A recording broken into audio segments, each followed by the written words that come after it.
Le directeur général du Louvre, comment il s'appelait? Fel, un nom très très court. Il est venu au musée un jour avec l'ambassadeur de France, tous les deux. Et je ne sais pas pourquoi le vieux Alcock avec la jambe raide, il les a amenés dans mon bureau. Sur mon bureau, il y avait une sculpture d'une oie sauvage qui venait des belles chairs. Une merveille.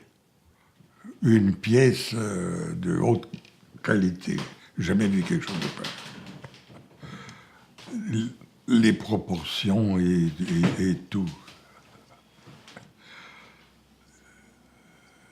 Avant de partir, le directeur du Louvre m'écrit un petit mot. Si il peut recevoir cette sculpture qui va rester pour le reste de sa vie sur sa table de travail. Et je lui ai donné. Je ne sais pas si c'est lui ou l'ambassadeur qui m'a écrit ce mot, mais il la voulait. Il la voulait pour le Louvre. Et voilà, j'ai dû me séparer de la magnifique sculptures. Depuis ce moment-là, je n'ai pas vu une pièce pareille.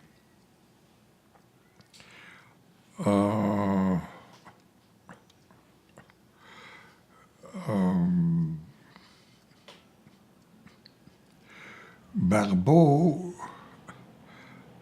était insomniaque, il travaillait la nuit, couché, graphomane.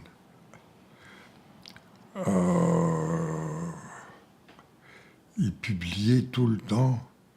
Il y avait toutes sortes de personnes qui venaient s'incliner devant lui. Il avait de très bons contacts avec les Américains qui eux aussi venaient s'incliner. Pour la côte ouest, la Smithsonian avait organisé une grande réception à Washington pour sa publication en 2 volumes de Matotémique Haïda. Je ne vais jamais oublier ça. Il y avait toute une délégation qui était venue de Washington pour le saluer. Il travaillait beaucoup la nuit et publiait, sans arrêt. Mais il n'y avait pas d'anthropologie là-dedans. Il y avait des textes indigènes, photos de tous les matotémiques dans cet ouvrage dont je parle. Et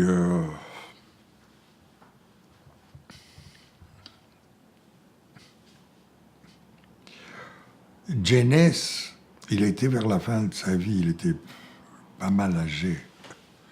Il avait son bureau en haut. Quand je suis allé l'interviewer pour sa biobibliographie, il me répétait « Don't forget to mention that I was a private during the war, a volunteer and a private during the war. » Bill Dobrovoled, qu'est-ce que je parle en bulgare? Il était volontaire, il s'est porté volontaire pendant la Première Guerre mondiale. Dès son retour de l'Arctique, la guerre continuait, mais c'était vers la fin. Mais on ne savait pas que c'était la fin. Et il a été engagé comme simple soldat du niveau le plus inférieur. Et c'est comme ça qu'il a fini la guerre.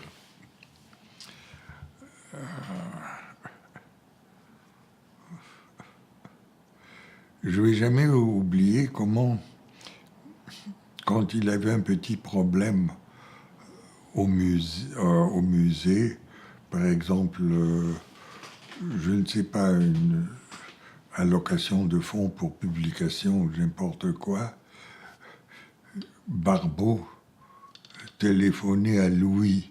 « Bonjour Louis, ici les choses ne marchent pas. » C'était Louis Saint-Laurent, le Premier ministre. Ils étaient ensemble avocats à Québec. Ils avaient partagé une étude d'avocat. Ils se connaissaient très très bien. Et Louis lui téléphonait aussi souvent pour prendre conseil. Il avait grande confiance dans Barbeau, dans le jugement de Barbeau. Et quoi d'autre?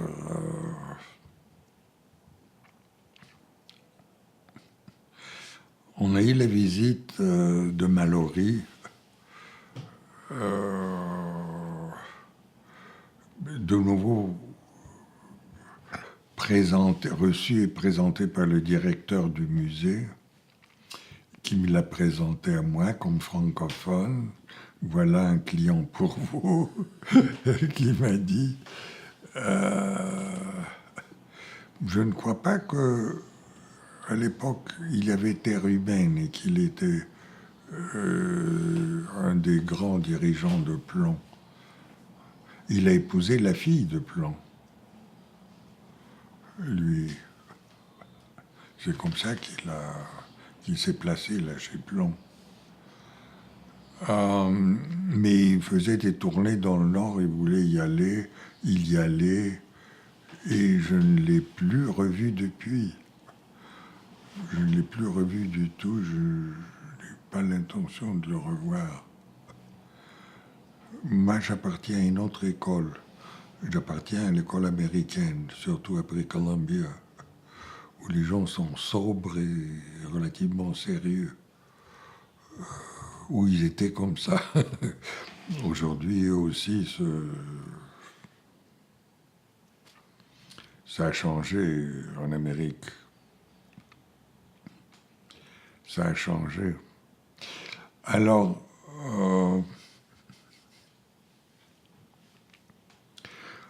Mallory, Jenness, ils ont édité, le musée a édité un nouveau livre de Jenness il y a une dizaine d'années. Son journal, je crois, ou quelque chose de pareil. Vous le connaissez, moi,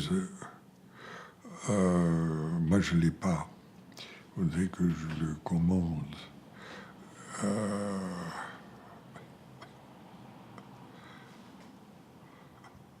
Mon grand malheur ces derniers temps, c'est que j'ai perdu mon livre de Rasmussen, de Netsilik Eskimo. Avec les déménagements ici, de l'endroit à l'autre, je l'ai perdu. Et pourtant, toute la série de la 5e expédition de Thule,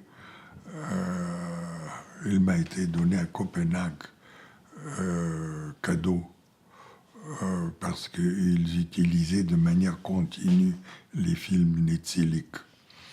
Ils utilisaient au musée 24 heures sur 24, ça roulait comme ça, une machine qui faisait rouler.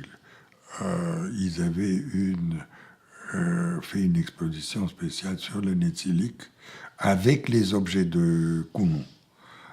Avec les objets de Kuno et la musique que j'avais recueillie. Les films.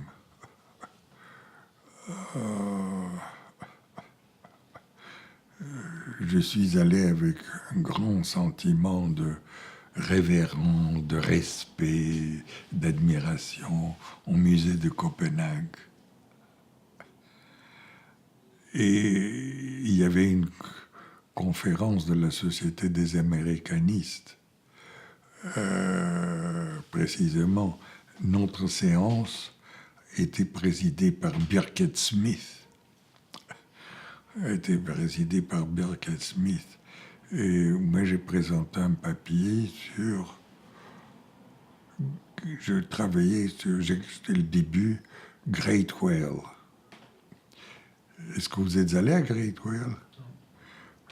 Endroit malheureux. Malheureux. Ça, c'est le début des Esquimaux. C'est un chapitre spécial. Oui, mais là, on était à Ottawa. Ottawa. À Ottawa, donc, le vieux musée avec Jenness et Barbeau dedans, le cadre tout à fait classique. Tout à fait classique. Ben, j'ai eu l'impression qu'il avait quelque chose qui s'était passé là-bas. Certainement.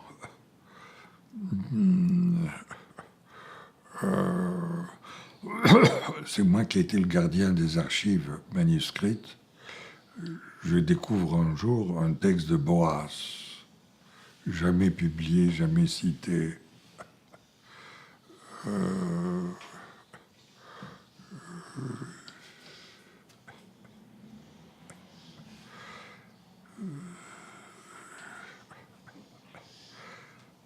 C'est comme ça. Avec les cuivres de la côte ouest et la couverture Chilcat. Il y avait des choses qui se passaient au Canada. Le Canada était le Canada à l'époque. Et puis après ça, dans les années 60, il a changé. Les Canadiens français, on savait qui c'était, les Canadiens français. Quand on disait, lui, les Canadiens français, on savait ce qu'il était. Il y avait une identité canadienne-française. Aujourd'hui, les Canadiens français sont devenus québécois. Mais qui sont les Québécois? On ne les connaît pas. On ne les connaît pas. Ça peut être n'importe qui. Ça peut être un métèque comme moi. Un vrai métèque d'Istanbul.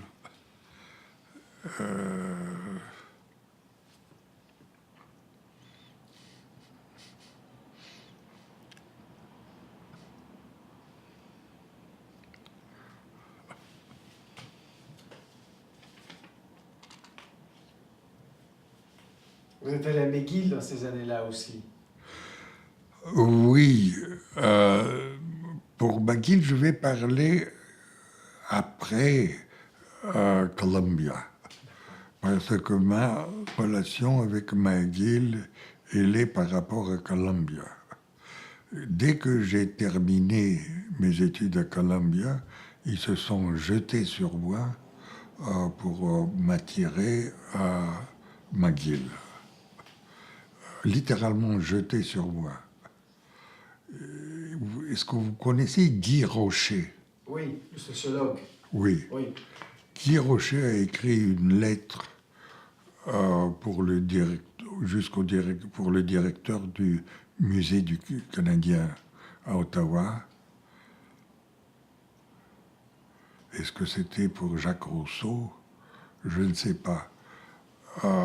Dès que je réfléchis, je peux m'embrouiller dans les dates, là, les séquences. Mais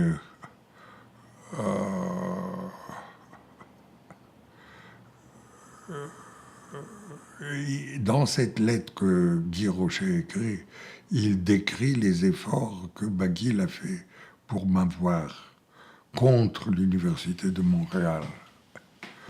Je me souviens, un représentant de McGill était venu à la maison et il me dit, mais tu te rends compte que tu fais un suicide en allant à l'Université de Montréal?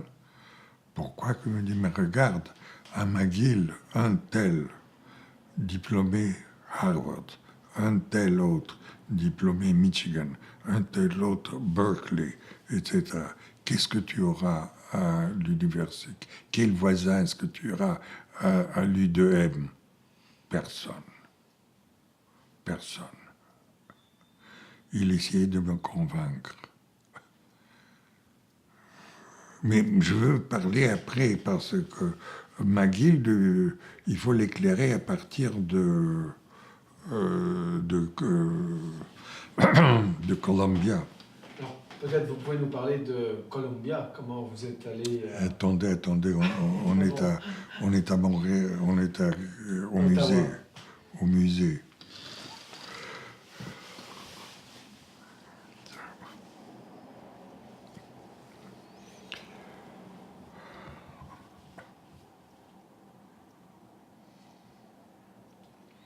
Qu'est-ce que j'ai fait au musée?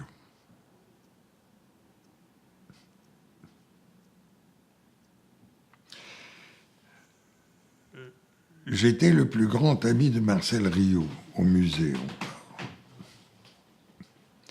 Lui, il avait épousé la fille de Barbeau. C'est comme ça qu'il était entré au musée et qu'il avait choisi l'anthropologie. Il avait fait auparavant, en même temps, à partir du musée, un vague terrain dans les maritimes. Vague terrain. Il n'avait aucune expérience anthropologique. Aucune. Ah, il était à Paris pendant 1 année ou 2 années, je ne sais pas combien longtemps, avec la fille de Barbeau. Et là, il a suivi des cours, il avait passé des examens. J'ai l'impression que pas mal de Québécois, à l'époque, allaient soit dans les grandes universités américaines ou à Paris pour un complément d'études. Ils ne suivaient pas un curriculum complet qui mène jusqu'à l'obtention du doctorat. Comme Guy Dubreuil, vous connaissez Guy Dubreuil. Lui, il est allé, il a passé 2 ans, et après ça, il est rentré. Il y a beaucoup qui faisaient comme ça. Il passait 2 ans dans la grande université, après ça, rentrait chez eux et continuait à travailler. C'est Norbert Lacoste, le père Lacoste, qui dirigeait ces mouvements. Il était très international, le père Lacoste.